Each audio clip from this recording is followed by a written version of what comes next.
What's good, YouTube? It's your boy, Blue Blood Sports TV, back at y'all with another one. So, undefeated, unified, lightweight, world champion, superstar boxer, Teofimo Lopez, did an interview recently to discuss his highly anticipated showdown that took place a few weeks back, October 17th, in a unification bout against three-division world champion, former unified lightweight world champion superstar boxer Vasily High-Tech Lomachenko, in which Teofimo Lopez was asked about what he thought about Deontay Wilder, Olympic bronze medalist, former WBC reigning heavyweight world champion, American superstar boxer Deontay the Bronze Bomber Wilder, breaking his silence for the first time after suffering a stoppage loss to undefeated two-time heavyweight world champion British superstar boxer Tyson the Gypsy King Fury, in which Teofimo Lopez took an interesting stance and an interesting approach. Teofimo Lopez stated that Deontay Wilder needs to stop crying over the injuries he suffered, stop licking his wounds, get himself back up, get himself back in contention, fight one of these guys and start knocking people out again, get back in the gym. Then he said, ultimately, he needs to stop crying and stop being a soft B. He stated that, and you could see, this was on the Ak and BARAK show, and you could see the reaction from Ak and BARAK when he said that. They both was like, wow. You know, they were a little bit taken back. And, you know, he also was asked about undefeated WBC lightweight world champion superstar boxer Devin the Dream Haney, in which he stated that it was very upsetting and it's sad that Devin Haney is fighting a guy like Yuriorkis Gamboa, who is far past his prime. He says that he needs to really take a look at himself in the mirror and fight better competition. Wow. It's starting to come across as if after this victory Teofimo Lopez had over Vasily High-Tech Lomachenko, that he's starting to really, view himself in the mirror, so to speak, right? It's like he found himself. And, yes, he did, quote-unquote, defy the odds because he was an underdog in the fight. Not too many people gave him the opportunity to beat Lomachenko. I was one of the people that thought that he was going to beat Lomachenko, and he outboxed Lomachenko for the first 7 rounds. And he dominated the fight. I thought Lomachenko won 8, 9, 10, and 11, but Teofimo Lopez dug deep like the champion and the highly athletic and gifted fighter he is, and he won the 12th round in dramatic fashion, nearly seemed to be on the verge of stopping Vasily Lomachenko. With that said, the comments he made about Deontay Wilder, I don't know if he realized, but he lost his support system. I don't know if he understands. I don't know if he even cares. But when you lose your support system that backs you, because you're referring to another boxer and his injuries and his claims in the fight. You wasn't in the fight. These things happen in the sport of boxing, not the first time. Deontay Wilder's claims have happened before in the sport of boxing. We've seen this on the level of Miguel Cotto, Antonio Margarito situation, and everybody dismissed Miguel Cotto's claims, and Antonio Margarito looked at the attempt to do the same thing to legendary Hall of Famer Sugar Shane Mosley in his very next fight. But Shane Mosley's trainer, legendary trainer Nazim Richardson, caught it, and the rest is history. Antonio Margarito was never the same fighter. But even after that, he still got another major fight against A-Division legendary world champion superstar Filipino boxer Manny Pac-Man Pacquiao, who's currently still fighting at the tender age of 40 and is still the world champion, the WBA welterweight world champion. He got a major fight with Pacquiao, that being Margarito, after these situation with Cotto and Shane Mosley. So that speaks volumes about the sport of boxing. And so when you're a boxer and you compete in the sport of boxing, and you're counting on and you are relying on everybody else to do their job, and because let's face it, you put your life on the line every time you step through those ropes, and you don't play boxing. One punch could change your life forever in the sport of boxing. So you're counting on everybody doing their job and nobody missing anything because your life is on the line. So for you to step out on the limb and say that Deontay Wilder essentially just, in the words of what took place with LeBron James, just be quiet and dribble. That's essentially what Teofimo Lopez is stating to Deontay Wilder. Stop complaining, stop being a beast, stop being soft, and get back in the ring, get back on your feet.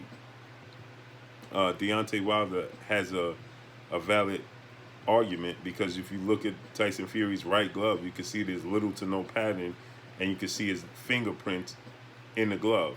And then you see in the first fight, you can see the flappy left glove in the first fight.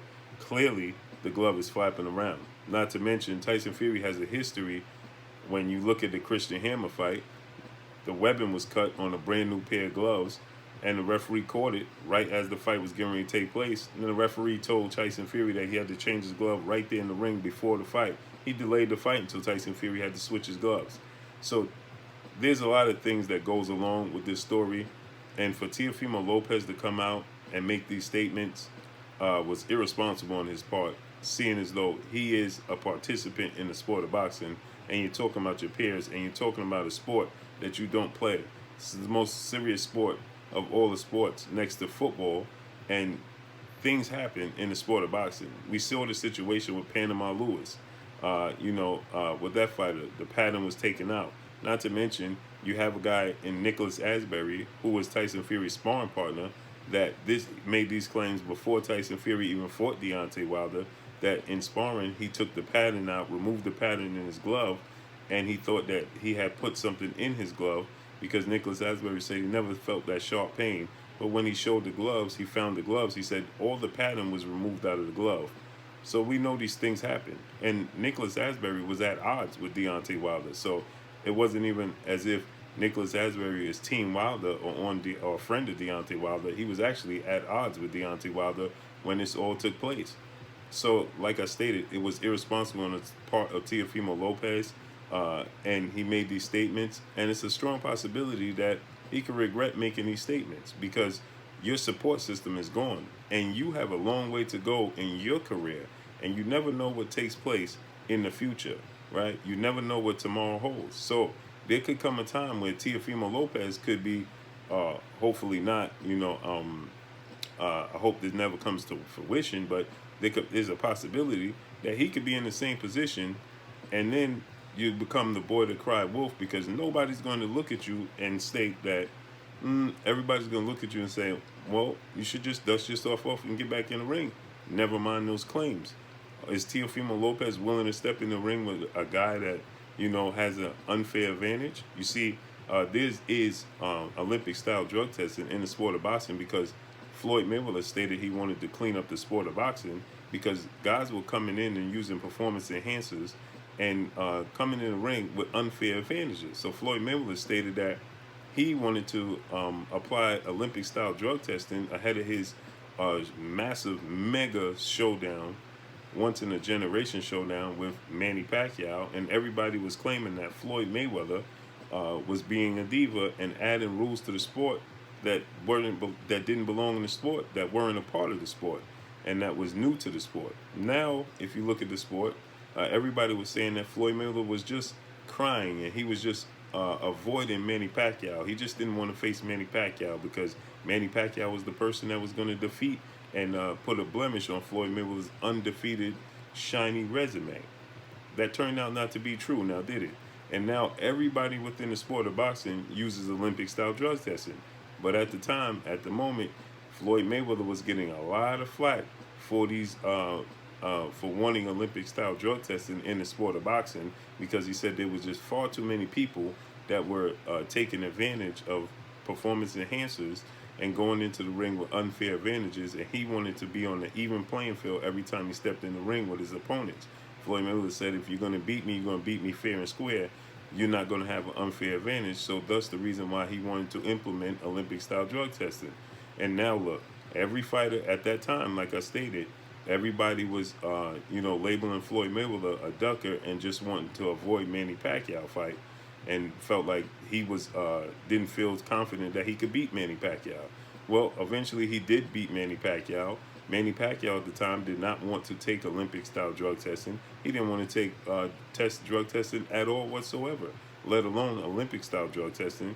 And he made up tons of reasons why. He stated that he was in fear of needles, that, when he get his blood drawn and it makes him weak.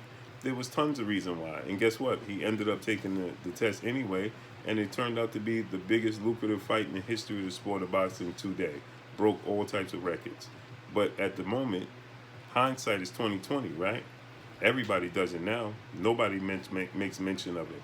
But at that time, everybody was blaming Floyd Mayweather for adding something new to the sport and being a crybaby and being a diva, and he should just get in the ring and fight Manny Pacquiao. Stop putting stipulations that aren't even a part of the sport at that time into the sport of boxing just to avoid fighting Manny Pacquiao.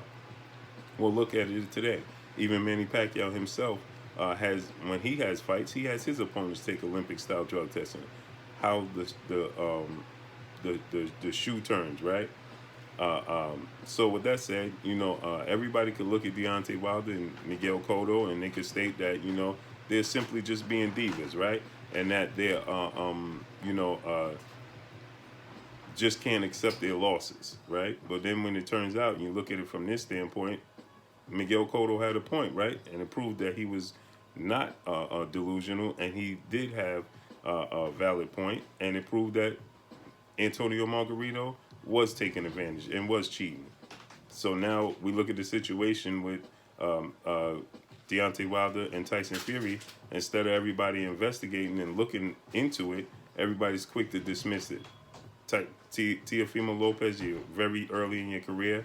You have a very long career, and you never know what tomorrow holds. So it's irresponsible on your part to dismiss Deontay Wilder's claims and to tell him just get in the ring, don't worry about the injuries, stop talking about a dent, and stop being a soft B is very irresponsible, because you don't know what you'll face tomorrow time in the sport of boxing. So you just lost your support system for a lot of people and a lot of things. Hopefully you never get to that point. But when it comes to him and Devin the Dream Haney, you claim that Devin Haney's not fighting anybody. Now you are going to have to face Devin Haney should he be victorious against Yuriorkis Gamboa. Now you're going to be faced with the responsibility of facing Devin Haney. As you said, look who he's fighting. Well, Vasyl Lomachenko was supposed to fight Devin Haney, and he chose to maneuver around Devin Haney, who was his mandatory challenger, and he chose to fight you. So he felt like he liked his odds better against you than he did against Devin Haney. Well, Vasyl Lomachenko gave you the opportunity. Now it's time for you to give Devin Haney the opportunity. So let's see how this all plays out. And you got to keep in mind, while you're saying Devin Haney is fighting a guy that's far past his prime, always keep in mind that the guy that Devin Haney was calling out and looking to fight, and Vasyl Lomachenko, did not like his odds. Once again, he didn't like his chances, and he wasn't chomping at the bit to fight Devin Haney, but he didn't mind to fight you. So keep that in mind. But drop a comment in the comment section. Let me know what y'all think. Y'all already know what it is. It's your boy Blue, Blue Blood Sports TV. Hate, like, comment, and subscribe. You haven't subscribed, hit the subscribe button, hit the like button, hit the bell icon to get all the new notification. Follow me on Instagram at Blue Blood Sports TV, all one word. Y'all already know what it is. Shouts out to the entire LDBC. Shouts out to New Media. Shouts out to Black Media Row. Make sure you like and share these videos. That's all I got for y'all. Peace.